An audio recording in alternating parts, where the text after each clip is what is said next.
आपको मेरा नमस्कार। जैसे कि आज का विषय है पितृ अमावस्या पर हमें क्या करना चाहिए, मैं आपके बीच में आज ऐसे 3 प्रयोगों की चर्चा करूंगा।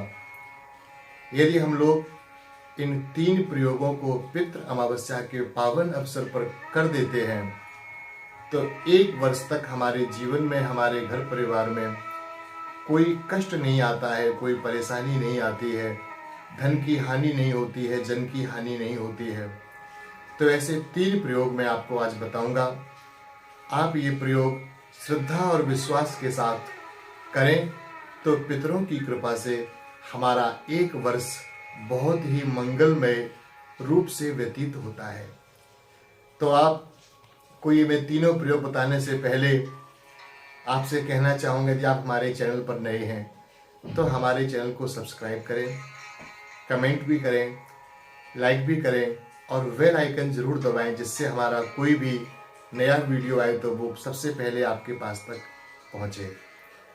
तो आज सबसे पहले हम चर्चा करेंगे पितृ अमावस्या पर किए जाने वाले 3 प्रयोगों की, जो कि हमारे यहाँ शास्त्र वर्णित हैं और इनकी बड़ी महिमा है। उनमें से पहला प्रयोग जो है वो है ब्राह्मण भोजन।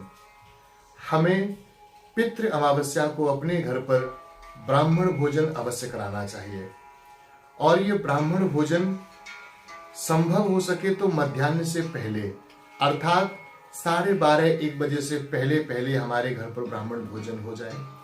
9 बजे 10 बजे अगर हम ये कर लेते हैं तो बहुत बढ़िया। ब्राह्मण के भोजन में सुंदर पकवान हो, खीर है, मालपुआ है, मिठाइयाँ हैं, जलेबियाँ हैं, इमरती है। इन वस्तुओं को विशेष रूप से ब्राह्मण को खिलाएं। खीर, मालपुआ, जलेबी, इमरती, मिठाइयाँ रुचिपूर्वक भोजन कराने के पश्चात ब्राह्मण को तांबूल प्रसाद दें और उसके बाद दक्षिणा दें, तिलक आरती इत्यादि करके ब्राह्मण पूजन करें। तो ये पहला प्रयोग है जो कि पितृ अमावस्या पर इसका विशेष फल प्राप्त होता है। दूसरा प्रयोग जो है वह सायंकाल का है। सायंकाल के समय जब सांझ होना शुरू हो, उस समय हमें क्या करना है, एक लोटे में जल लेना है। उस जल में तिल है, जौ है, चावल है, पुष्प है, गंगा जल है, थोड़ा दूध है। ये सारी वस्तुएं ले करके हमारे घर के पास में जो पीपल का पेड़ हो, अगर किसी मंदिर में पीपल का पेड़ है तो ये सर्वोत्तम है। अगर मंदिर में नहीं है तो हमारे घर के आसपास जहाँ भी पीपल का पेड़ है उस पेड़ के पास तक हम जाएं और उस जल को पितृभ्यः नमः, ओम पितृभ्यः नमः, ओम पितृभ्यः नमः ऐसा कह करके पीपल की जड़ में अर्पण कर दें और पितृश्वराय नमः कह करके प्रणाम करके अपने घर चले आए। ये सायंकाल का दूसरा प्रयोग है। तीसरा प्रयोग है वह दीपक का प्रयोग है। हमें 5 दीपक जलाने हैं और ये 5 दीपक कहाँ कहाँ रखने हैं, ये बहुत महत्वपूर्ण बात है। पहली बात ये है कि ये 5 दीपक जो होंगे, इनमें 1 दीपक तो देसी घी का होगा, 4 दीपक जो हैं वो सरसों के तेल के होंगे। पहला दीपक जो हमें जलाना है वह हमें हमारे घर के मंदिर में जलाना है। जो दीपक जिसमें घी रहेगा और दीपक में घी के साथ थोड़े से चावल भी छोड़ने हैं और इस दीपक को हमें अपने घर के मंदिर में जलाना है। कोशिश ये करें कि हो सके तो ये दीपक हमारा कम से कम रात्रि के मध्य तक 12-1 बजे तक जलता ही रहे, ऐसा दीपक जलाएं और विशेष सावधानी भी रखें ताकि भगवान के पट या वस्त्र या कोई पर्दा दीपक के आसपास ना हो। सावधानी का भी ध्यान रखें, दीपक को जलाएं।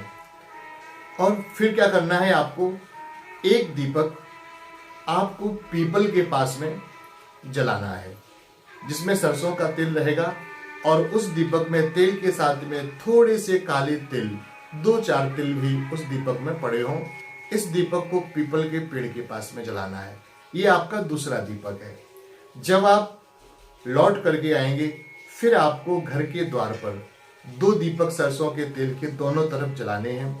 और ये ध्यान रखें कि उस समय द्वार साफ सुथरा हो, जल के थोड़े छींटे पड़े हुए हो, झाड़ू लग चुके हो, साफ सुथरा द्वार हो, वहां पर आप 2 दीपक जला दें। और एक दीपक आपको, जो कि 5वां और अंतिम दीपक है, इस दीपक को अगर आपके पास में छत है तो आप इस दीपक को छत पर जलाएं। इससे आपके घर की जितनी भी नेगेटिव ऊर्जा जो होगी वह समाप्त हो जाती है।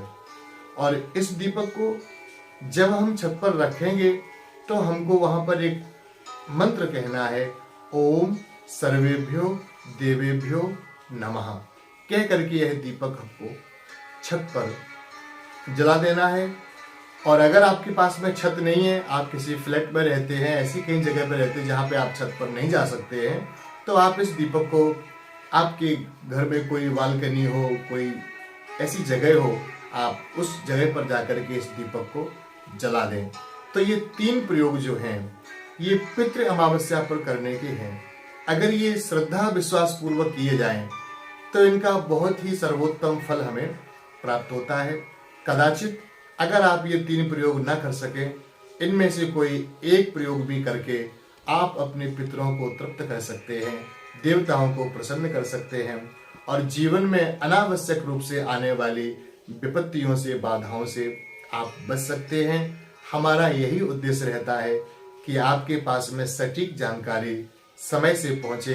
तो इसलिए पितृ अमावस्या आने से पूर्व ही मैंने यह जानकारी आपके पास तक पहुंचाई और मैं शीघ्र ही आपके पास में घट स्थापना मुहूर्त को भी पहुंचाऊंगा।